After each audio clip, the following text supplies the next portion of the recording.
Hello दोस्तों, तो हम ये इतिहास का दूसरा वीडियो लेके आए हैं। पहले वीडियो हमने शुरू किया था इतिहास, तो पूरा पाषाण का ये पढ़ाया था, काफ़ी चीज़ें पढ़ा दिया था। तो ये दूसरा वीडियो है। तो ये दूसरे वीडियो में हम पढ़ेंगे शुंग साम्राज्य पढ़ेंगे, फिर कुषाण साम्राज्य पढ़ेंगे। इसी प्रकार से आगे पढ़ते चले जाएंगे इतिहास। पूरा पढ़ना है इतिहास को। चलो शुरू करते हैं। तो शुंग वंश, शुंग साम्राज्य था या शुंग वंश कह सकते हैं। शुंग साम्राज्य की स्थापना किसने की थी, कैसे क्या हुआ, इसमें सब बताने वाले हैं।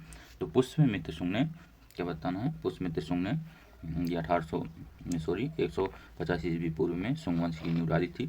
किसकी नींव डाली थी? शुंग वंश की नींव डाली थी। यह मौर्यों का सेनापति था। कोई ये जो शुंग पुष्यमित्र शुंग था, ये मौर्यों का सेनापति था। वह ब्राह्मण जाति का था। ये किस जाति का था? ब्राह्मण जाति का था पुष्यमित्र शुंग। शुंग काल में मनुस्मृति के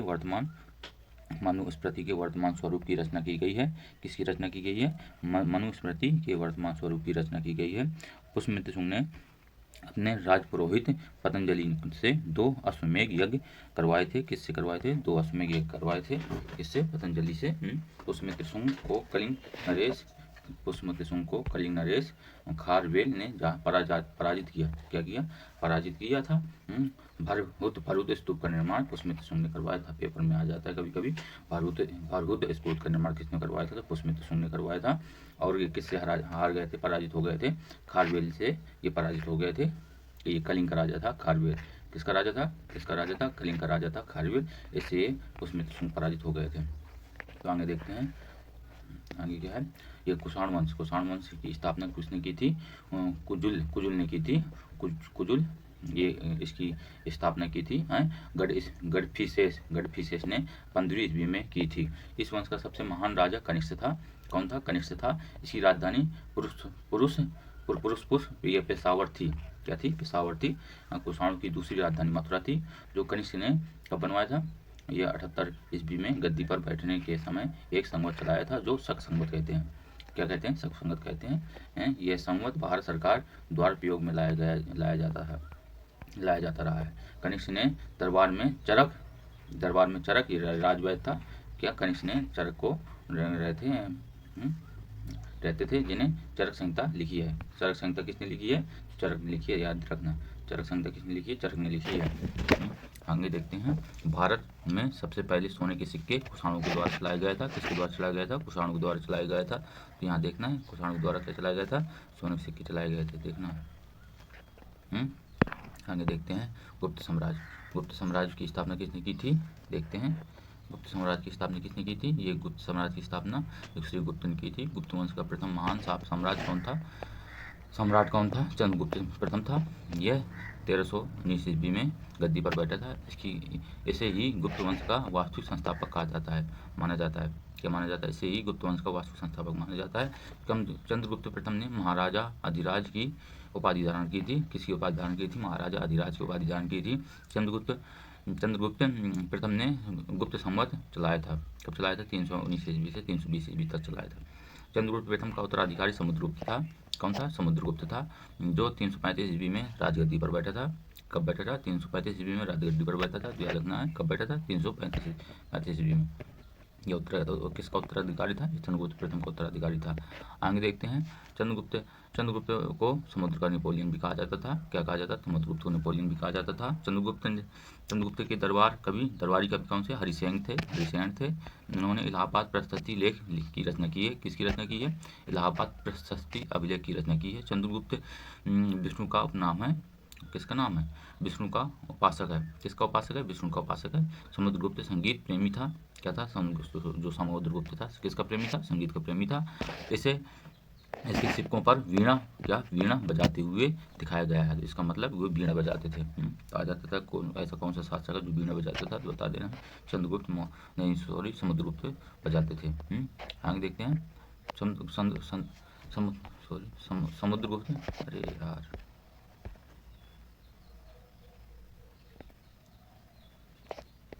समुद्रगुप्त का उत्तराधिकारी कौन था? ये था हमारा चंद्रगुप्त द्वितीय था। कौन था? द्वितीय था चंद्रगुप्त। चंद्रगुप्त द्वितीय ने विक्रमादित्य की उपाधि धारण की थी। किसकी उपाधि धारण की थी? विक्रमादित्य की उपाधि धारण की थी। उपाधि धारण की, इसलिए इसे चंद्रगुप्त विक्रमादित्य भी कहते हैं। देखो, चंद्रगुप्त प्रथम ने किसके बाद राजा धीराज के बाद धारण की थी और चंद्रगुप्त द्वितीय ने विक्रमादित्य के बाद धारण की थी। चंद्रगुप्त द्वितीय के समय में चीनी आदि फायान भारत आया था। चंद्रगुप्त द्वितीय के दरबार में आर्यभट्ट, धन्वंतरी, ब्रह्मगुप्त और वराहमिहिर जैसे विद्वान पैदा हुए थे। वराहमिहिर, चंद्रगुप्त, ये सब हमारे चंद्रगुप्त द्वितीय के समय पर पैदा हुए थे। आगे देखते हैं। नालंदा विश्वविद्यालय की स्थापना कुमारगुप्त ने की थी। इसे विश्वविद्यालय को ऑक्सफोर्ड का और महायान बौद्ध कहा जाता था। महायान बौद्ध कहा जाता था। गुप्त शासकों में सर्वाधिक अभिलेख कुमारगुप्त प्रथम के हैं। हुणों का आगमन स्कंदगुप्त के काल में हुआ था। जूनागढ़ अभिलेख में हुणों को माल्यच्छ कहा जाता है। हुणों का महत्वपूर्ण शासक तोड़मड़ था। क्या था? तोड़मड़ था। सुदर्शन झील का पुनर्निर्माण स्कंदगुप्त ने करवाया था। गुप्त राजाओं की शासकीय भाषा संस्कृत थी। गुप्त काल में दास प्रथा की प्रचलन थी। आगे देखते हैं।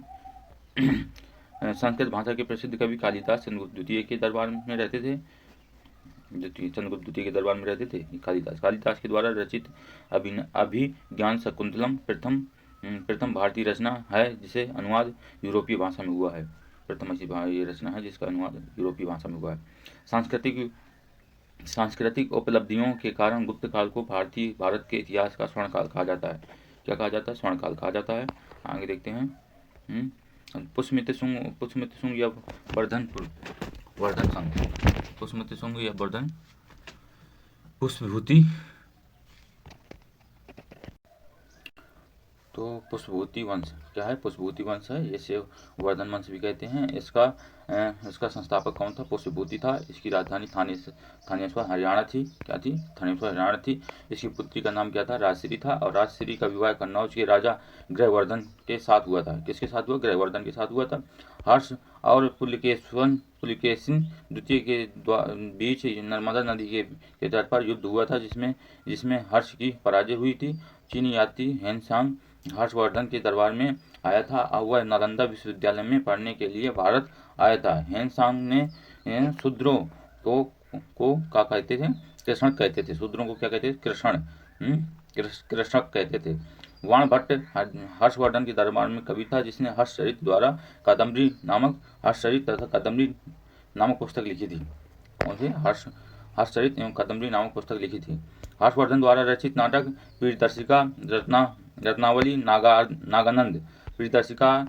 नागानंद ये मतलब की लिखी थी हर्षवर्धन। कुंभ मेला को प्रारंभ करने का श्रेय किसे जाता है? हर्षवर्धन को जाता है। दक्षिण भारत के प्रमुख राजवंश पढ़ना है, ये बहुत इंपॉर्टेंट, ये सबसे ज़्यादा पूछा था पेपर में।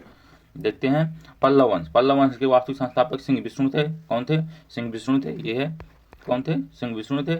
महाबलीपुरम के रथ मंदिर का निर्माण पल्लव राजा नरसिंहवर्धन प्रथम ने किया था। महाबलीपुरम रथ मंदिर का निर्माण किसने करवाया था? नरसिंहवर्मन प्रथम ने करवाया था। नरसिंहवर्मन द्वितीय द्वारा दरबारी कवि संस्कृत विद्वान दंडी था। कौन था? दंडी था, विद्वान कवि। किसके? नरसिंहवर्मन द्वितीय का दरबारी कवि कौन था? संस्कृत का विद्वान था। कौन? दंडी था वहाँ विद्वान जिसने 10 कुमार चरित्रम नामक पुस्तक लिखी थी। कौन सी पुस्तक लिखी थी? 10 कुमार चरित्रम नामक पुस्तक लिखी थी। आगे देखते हैं। चोल वंश के वास्तुक संस्थापक विजयालय चोल था जिसके राज विजयालय ने नरकेसरी उपाधि धारण की थी। आ जाता पेपर, नरकेसरी की उपाधि धारण किसने की थी? चोल राजवंश ने की थी। इसकी राजधानी तंजौर थी। कौन थी? तंजौर थी। और राज प्रथम ने श्रीलंका पर आक्रमण किया जहां के राजा महेंद्र पंचम को भागना पड़ा। क्या किसे पड़ा? भागना पड़ा। राजराज प्रथम शैव धर्म का अनुयायी था। कौन सा? शैव धर्म का मतलब शिव का अनुयायी था। तंजौर में स्थित राजेश्वर मंदिर को राजराज प्रथम ने बनवाया था। किसने बनवाया था? राजराज प्रथम ने बनवाया था। यह मंदिर भगवान शिव को समर्पित था। चोल शासकों का राजकीय चिन्ह कौन था? बाघ था। क्या था? बाघ था। चोल वंश का अंतिम शासक कौन था? राजेंद्र द्वितीय था। तो ये ध्यान में रखना, ये अच्छे से पढ़ना है, इससे सबसे ज़्यादा प्रश्न पूछ लेता है। ये पूछेगा एक, क्या पूछेगा? एक राजेश्वर मंदिर का निर्माण राजेंद्र प्रथम ने करवाया था और महेंद्र पंचम को भागना पड़ा। किसने भगाया था? राजराज प्रथम ने भगवाया था। ये राजराज प्रथम ने इस मंदिर का भी निर्माण करवाया है। राजराज प्रथम सर्वधर्म का अनुयायी था और ये तंजौर में इसका निर्माण करवाया है। राजराजेश्वर मंदिर का निर्माण कहाँ करवाया है? तंजौर में करवाया है। ये चीज़ें इसने राजधानी क्या तंजौर बनाई थी। इसका चोल साम्राज्य का संस्थापक कौन था? विजयालय था। इसने किसकी उपाधि धारण की थी? नरकेश्वर की उपाधि धारण की थी। ये ध्यान में रखना है। यह मंदिर भगवान के लिए समर्पित है। राजराजेश्वर मंदिर किसके लिए समर्पित है? ये भगवान शिव को लिए समर्पित है। और चोल शासकों का राज की चिन्ह आ जाएगा तो बाघ है। चोल वंश का अंतिम शासक राजेंद्र द्वितीय है। कौन था? राजेंद्र द्वितीय। चोल वंश हो गया तुम्हारा। और आगे देखते हैं, ये पढ़ लेते हैं। परमार वंश पर इस वंश का प्रारंभ 19वीं शताब्दी में मालवा क्षेत्र में उपेंद्र अथवा कृष्णराज द्वारा करवाया था। किसके द्वारा? उपेंद्र ये हो गया और कृष्णराज ये हो गया। इन दोनों के द्वारा किसका निर्माण करवाया गया था? परमार वंश का निर्माण करवाया था। अब देखो परमार वंश के बारे में पढ़ते हैं हम। देखते परमार राजा भोज इस वंश का सबसे प्रतापी राजा था। किसका वंश का? ये परमार वंश का राजा भोज इस वंश का सबसे प्रतापी राजा था, जिसने भोजपुर नगर एवं भोजसर तालाब का निर्माण करवाया था। किसका? भोजपुर नगर और भोजसर तालाब का निर्माण करवाया था। किसने? इसी ने। राष्ट्रकूट वंश इसका संस्थापक दंती दुर्ग था। कौन था? दंती दुर्ग था। इसकी राजधानी मणिकर ये मानखेत थी। क्या थी? मानखेत थी। इसका उत्तराधिकारी कृष्ण प्रथम था। कौन था? इसका उत्तराधिकारी कृष्ण प्रथम था। एलोरा के प्रसिद्ध कैलाश मंदिर का निर्माण कृष्ण प्रथम ने करवाया था। तो ये सबसे ज़्यादा पूछेगा कि कैलाश मंदिर का निर्माण किसने करवाया था? ये कृष्ण प्रथम ने करवाया था। और पाल वंश का संस्थापक गोपाल था। 750 ईस्वी में इसकी स्थापना हुई थी। ये देखना है। पाल वंश का सबसे महान शासक धर्मपाल था। धर्मपाल ने विक्रमाशिला विश्वविद्यालय की स्थापना की थी। किसकी? विक्रमाशिला विश्वविद्यालय की स्थापना किसने की? धर्मपाल ने की थी। अब देखते हैं सातवाहन वंश की स्थापना सिमुक ने की थी। सातवाहन वंश की राजधानी प्रतिष्ठान थी। कौन थी? प्रतिष्ठान थी। सातवाहन वंश का प्रथम शासक गौतमीपुत्र सातकर्णी था। सर्वप्रथम सातवाहन वंश ने शीशे की मुद्रा चलाई थी। किसकी मुद्रा चलाई थी? शीशे की मुद्रा चलाई थी। कार्यालय का चैत्य तथा अमरावती स्तूप सातवाहन वंशों की महत्वपूर्ण स्थापत्य कला एवं उदाहरण है। कौन? कार्यालय का चैत्य, ये अमरावती ये स्तूप जो है ये सातवाहन वंश की महत्वपूर्ण स्थापित कला एवं उदाहरण है। अब देखते हैं आगे।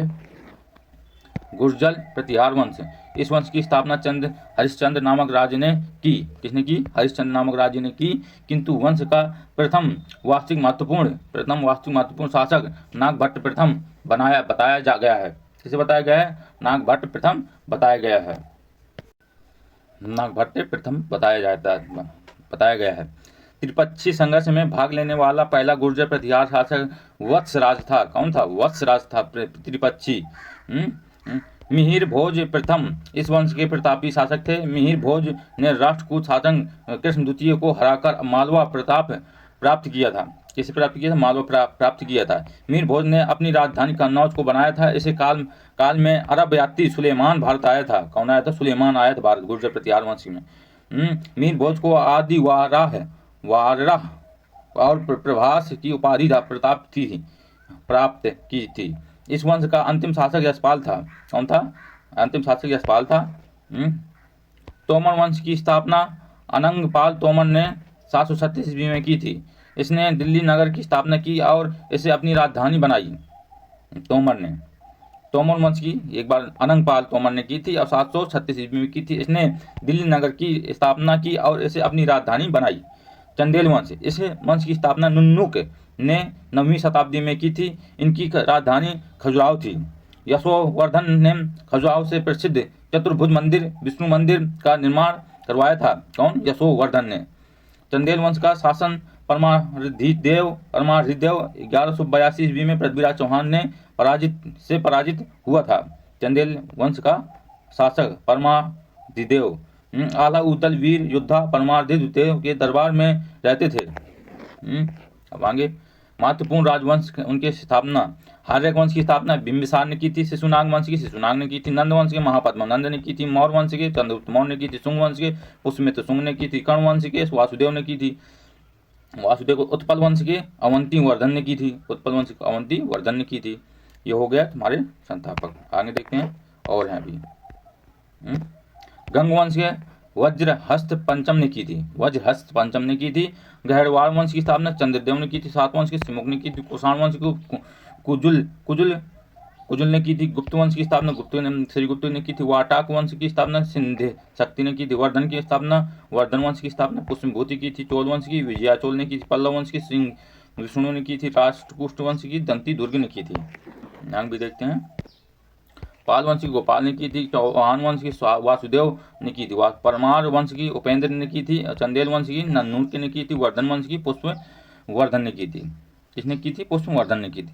अब आ जाते हैं हम भारत का मध्यकालीन इतिहास। भारत का मध्यकालीन इतिहास देखते हैं। भारत पर सर्वप्रथम मुस्लिम आक्रमण 711 ईस्वी में उबैदुल्लाह के नेतृत्व में हुआ था। उबैदुल्लाह के नेतृत्व में हुआ था। यह असफल रहा था। भारत पर पहला मुस्लिम आक्रमण मोहम्मद बिन कासिम ने 712 ईस्वी में सिंध पर किया था। विजय प्राप्त की। इस समय सिंधु शासक दाहिर का शासन था। भारत में जजिया कर लगाने वाला पहला मुस्लिम शासक मोहम्मद बिन तुगलक ने की थी। आगे देखते हैं। महमूद गजनबी के पिता का नाम सुबुतकीन था। महमूद गजनबी का जन्म 971 ईस्वी में हुआ था। कब हुआ था? 71 ईस्वी में हुआ था। और देखते हैं। महमूद गजनबी 998 ईस्वी में राजगद्दी पर बैठा था। कब बैठा? 998 ईस्वी में राजगद्दी पर बैठा था। महमूद गजनबी ने 1000 ईस्वी में भारत पर आक्रमण शुरू किया था। सीमावर्ती क्षेत्र में दुर्ग किले को जीता। महमूद गजनबी ने भारत पर 17 बार आक्रमण किया। इसके आक्रमण का प्रमुख उद्देश्य धन को लूटना। महमूद गजनबी एक मूर्ति भंजक आक्रमणकारी था। महमूद गजनबी ने 101 ईस्वी में हिंदू शाही शासक राजा जयपाल को हराया। किसे हराया? जयपाल को हराया। महमूद गजनबी ने 1025 से 1026 ईस्वी में सोमनाथ के मंदिर सौराष्ट्र गुजरात पर आक्रमण किया था। आगे देखते हैं। महमूद गजनबी का भारत पर अंतिम आक्रमण 1027 ईस्वी में खोखर जनजाति के विरुद्ध हुआ था। जाटों के विरुद्ध हुआ था। शाहनामा की रचना फिरदौसी ने की थी तथा किताब उल हिंद की रचना अरुबरुन ने की थी। ये दोनों महमूद गजनबी के साथ भारत आए थे। आगे देखते हैं। महमूद गजनबी के साथ आए थे भारत। मोहम्मद गौरी ने प्रथम आक्रमण 1175 ईस्वी में मुल्तान पर किया था। 1178 ईस्वी में मोहम्मद गौरी ने पाटन गुजरात पर आक्रमण किया था, जहां उनको हार का सामना करना पड़ा। उस समय गुजरात पर मूल राज द्वितीय का शासन था। उस समय राज्य की संरक्षिका नायिका देवी थी।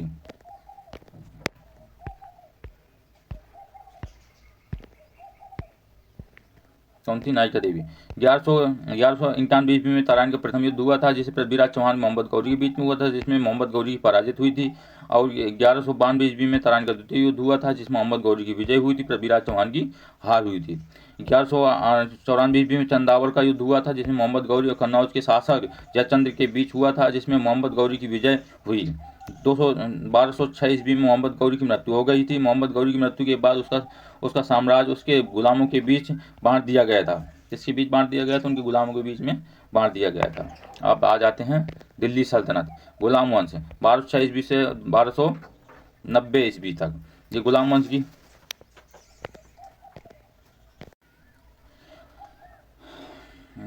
की स्थापना 1206 ईस्वी में हुई थी। कुतुबुद्दीन ऐबक ने इसकी स्थापना की थी। वह मोहम्मद गौरी का गुलाम था। कुतुबुद्दीन ऐबक ने मलिक व सिपह सलार की उपाधि धारण की थी। मलिक एवं सिपह सराज की उपाधि धारण की थी। मोहम्मद बिन ऐबक ने अपनी राजधानी लाहौर बनाई थी।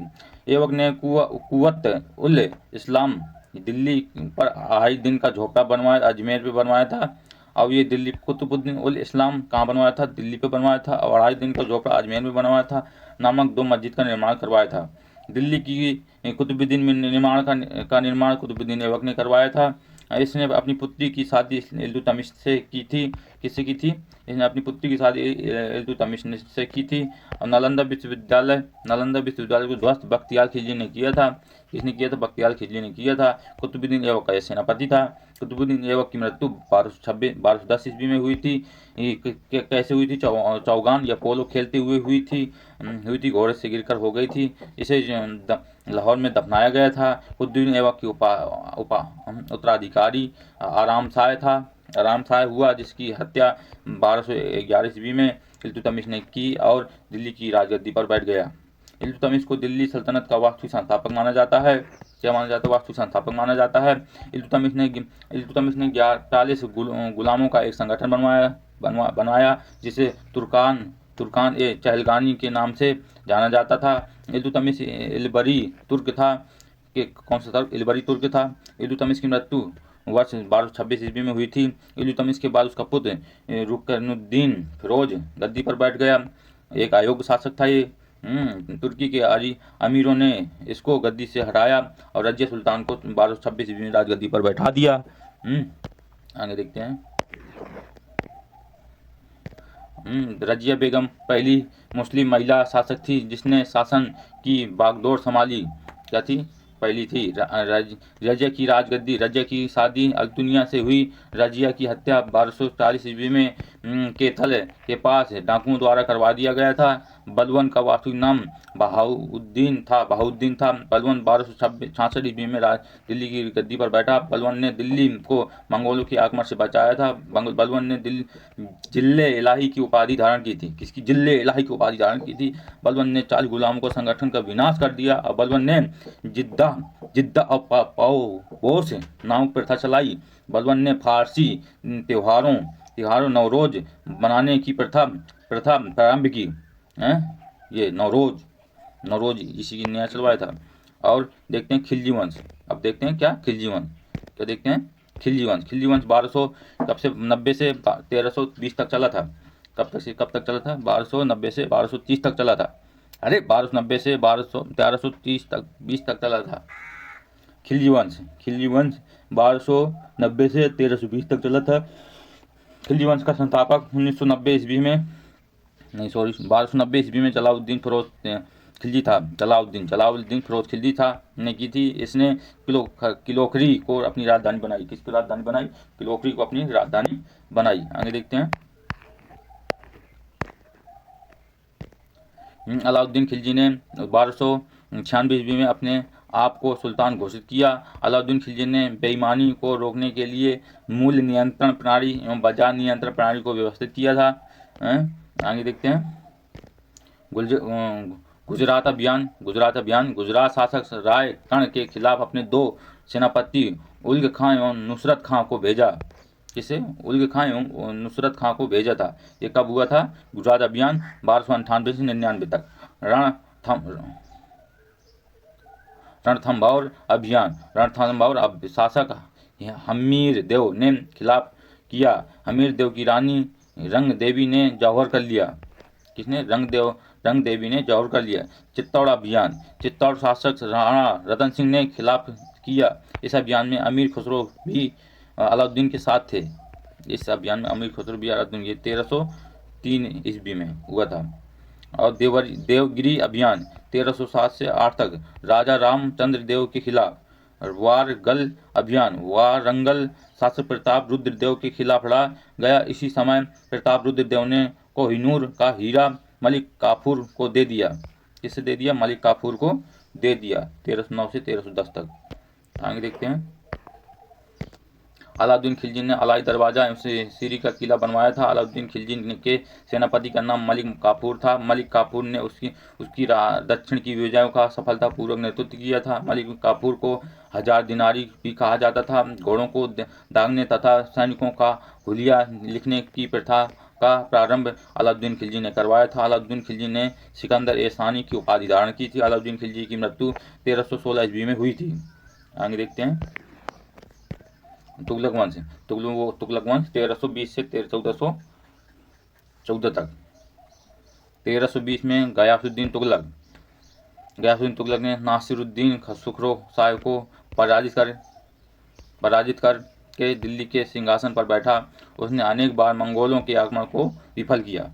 तुगलक वंश में गयासुद्दीन तुगलक ने दिल्ली में तुगलकाबाद की स्थापना की थी। गयासुद्दीन तुगलक की मृत्यु 1325 ईस्वी में जौना खां द्वारा निर्मित लकड़ी के महल के नीचे दबकर हो गई थी। मरक्को यात्री इब्न बतूता मोहम्मद बिन तुगलक के दरबार में 1333 ईस्वी में आया था। इब्न बतूता ने रहीला नामक पुस्तक लिखी थी। मोहम्मद बिन तुगलक ने दिल्ली सल्तनत की राजधानी दिल्ली में देवगिरी दौलताबाद स्थानांतरित की थी। आगे देखते हैं। मोहम्मद बिन तुगलक ने तांबे के कांसे की संकेतिक मुद्रा का प्रचलन किया था। इसने किसानों के लिए दीवान-ए-कोही नामक कृषि विभाग की स्थापना की थी। किसकी?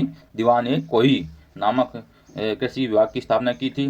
मोहम्मद बिन तुगलक की मृत्यु 1351 ईस्वी में हो गई थी। वर्ष 1351 ईस्वी में फिरोज शाह तुगलक शासन बना। फिरोज शाह तुगलक ब्राह्मणों पर जजिया कर लगाने वाला प्रथम मुस्लिम शासक था। सर्वाधिक नहरों का निर्माण फिरोज शाह तुगलक ने करवाया था। फिरोज शाह तुगलक ने कुतुबुद्दीन मीनार पर पुनः निर्माण करवाया था। सैयद वंश ये 44 से 1414 से ईस्वी से 1451 ईस्वी तक। इस सैयद वंश की स्थापना खिज्र खां ने की थी। किसने की थी? खिज्र खां ने की थी। आगे देखते हैं खिज्र खां के बारे में। सैयद वंश का शासन लगभग 37 वर्ष तक चला था। खिज्र खां ने 1398 ईस्वी के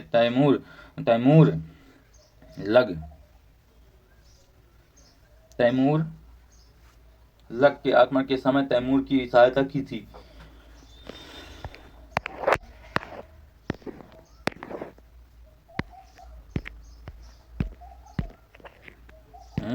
खिज्र खां ने हो गया। अब आ जाओ लोधी वंश 1451 से 1526 तक चला। लोधी वंश की स्थापना बहलोल लोधी ने की थी। बहलोल लोधी के पुत्र निजाम खां सिकंदर लोधी कहते थे इसे। आगरा नगर की स्थापना 1504 ईस्वी में की थी। कब की थी? 1504 ईस्वी में की थी। सिकंदर लोधी ने आगरा को अपनी नई राजधानी बनाई थी। सिकंदर लोधी ने भूमि मापने के लिए गज-ए-सिकंदरी पैमाना जारी किया था। इब्राहिम लोधी मध्यकालीन भारत का एकमात्र सुल्तान था जो युद्ध भूमि में मारा गया। सिकंदर लोधी युद्ध भूमि में मारा गया था। आगे देखते हैं